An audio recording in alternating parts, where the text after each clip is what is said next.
اور بیٹا ہو تو ایسا، انہوں نے بھی نبی کے بیٹے ہونے کا حق ادا کر دیا۔ دنیا کے تمام مسلمان بیٹوں کو بتا دیا کہ بیٹا اسے کہتے ہیں، اور باپ نے بتا دیا کہ باپ وہ ہے جو اللہ کے حکم پر جان بھی قربان کرتے، بیٹا بھی قربان کرتے، اور بیٹا وہ ہے جو اپنے باپ کے حکم پر ذبح ہونے کے لیے تیار ہو جائے اللہ کے حکم سے۔ اس میں دونوں چیزیں آ گئی، ایک تو یہ بھی بتا دیا کہ سب سے سپریم اتھارٹی وہ اللہ تعالیٰ کی ہے، اللہ کے حکم پہ مال بھی قربان، جان بھی قربان، اولاد بھی قربان۔ یہی وجہ ہے اللہ تعالیٰ فرماتا ہے ایسا جو میرا فرما بردار ہو جاتا ہے، میری اطاعت کرنے والا ہوتا ہے، تابعداری کرنے والا ہوتا ہے، اسے میں صلہ کیا دیتا ہوں، انعام کیا دیتا ہوں۔ وَإِذِ ابْتَلَىٰ إِبْرَاهِيمَ رَبُّهُ بِكَلِمَاتٍ فَأَتَمَّهُنَّ قَالَ إِنِّي جَاعِلُكَ لِلنَّاسِ إِمَامًا۔ قرآن کہتا ہے سورہ بقرہ میں ابراہیم علیہ السلام کو ہم نے مختلف آزمائشوں سے گزارا، اس میں وہ پورے اترے، ایون کہ اپنا بیٹا بھی میری بارگاہ میں قربان کر دیا، تو ہم نے اس دور کی پوری انسانیت کا امام بنا۔ اللہ پاک صلہ بھی انعام بھی دیتا ہے، اور یہاں پر قرآن پاک نے کیا ارشاد فرمایا، لن ینال اللہ لحومہا، کیونکہ تم قربانی کرتے ہو، اس کا جو گوشت ہوتا ہے، تو کیا سمجھتے ہو تم جو قربانی کرتے ہو، یہ گوشت کے لیے میں نے قربانی فرض کی اور واجب کی ہے؟ نہیں، لن ینال اللہ لحومہا ولا دماؤہا، کیونکہ تم اس پر خون بہاتے ہو، تو کیا میں نے اس لیے قربانی واجب کی ہے اس کا خون رہا ہو جانور کا؟ ہرگز نہیں۔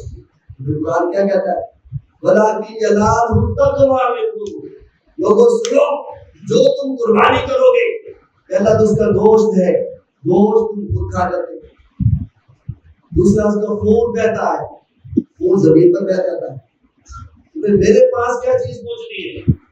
میں نے قربانی کیوں فرض کی، کیوں واجب کی؟ حضرت ابراہیم علیہ السلام، اسماعیل علیہ السلام کی کیوں سنت قرار دی؟ میرے مصطفیٰ کیوں قربانی کرتے ہیں؟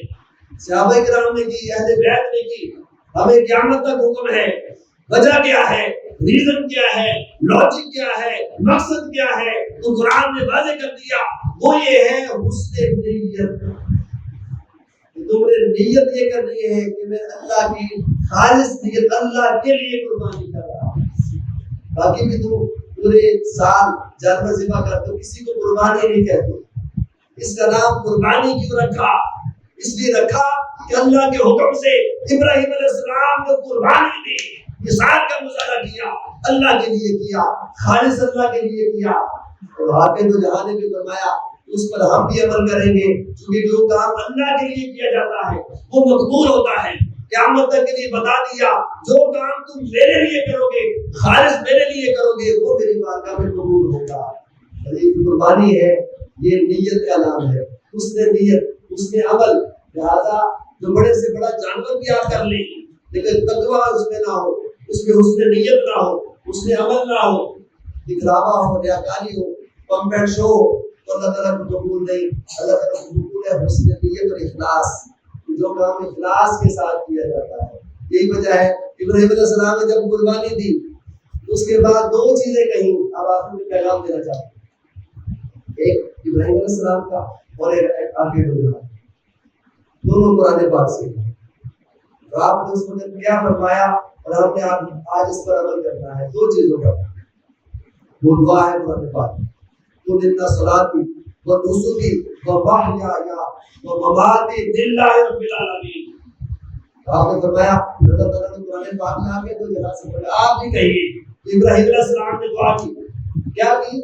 باری تعالیٰ میری نماز، میری قربانی، میرا جینا، میرا مرنا باری تعالیٰ تیرے لیے ہے۔ آج کا ہمارا مقصد یہ ہونا چاہیے کہ جو نماز پڑھے اللہ کے لیے پڑھے، قربانی دے، اظہار کا مظاہرہ کرے۔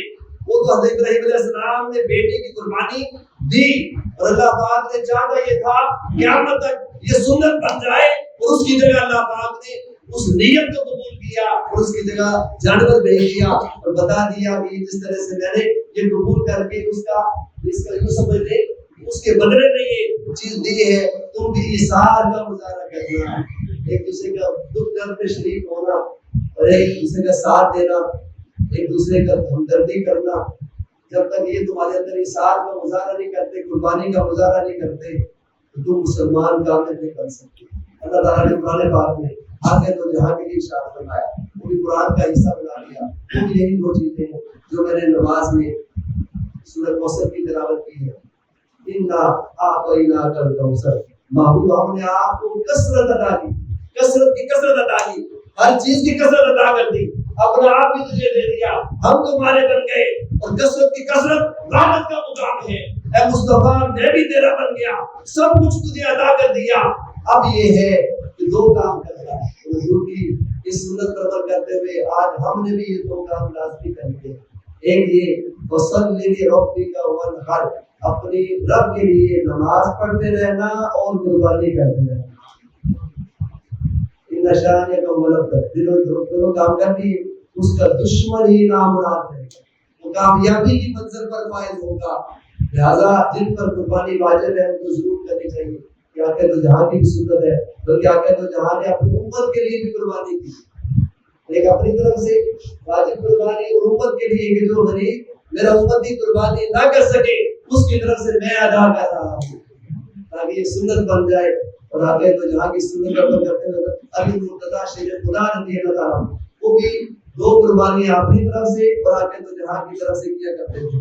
اس کا مقصد یہ اللہ تعالیٰ جس کو زیادہ وسعت دی ہے وہ اپنی طرف سے بھی کرے، حضور نبی کریم کی طرف سے بھی کرے، بلکہ صحابہ کرام کہتے تھا اور زیادہ سے زیادہ اگر کر سکے اللہ پاک توفیق دے۔ میرے والد گرامی تو شروع ہوتے تھے آدم علیہ السلام سے، حضرت ابراہیم علیہ السلام، اسماعیل علیہ السلام اور پھر اہل بیت صحابہ کرام، آگے تو جہاں کی طرف سے اور باقی اپنی اور باقی اولاد کی طرف سے، تو 21 قربانیاں الحمدللہ وہ کیا جاتا ہے۔ اللہ جسے جتنی وسعت ہے اس کے مطابق اس کو کرنا چاہیے۔ اللہ تعالیٰ ہم سب کو عمل کرنے کی توفیق عطا فرمائے۔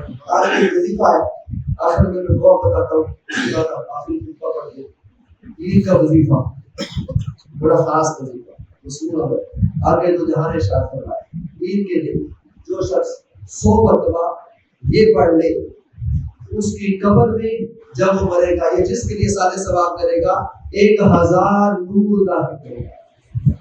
جب وہ بندی موت ہوگا اس کی قبر میں بھی 1000 نور داخل ہوگا۔ ہر ایک اس وقت نور کی ضرورت ہوگی، روشنی کی ضرورت ہوگی، مصطفیٰ کی زیارت ہوگی، اس سے بڑھ کر اور کیا بات ہو سکتی ہے؟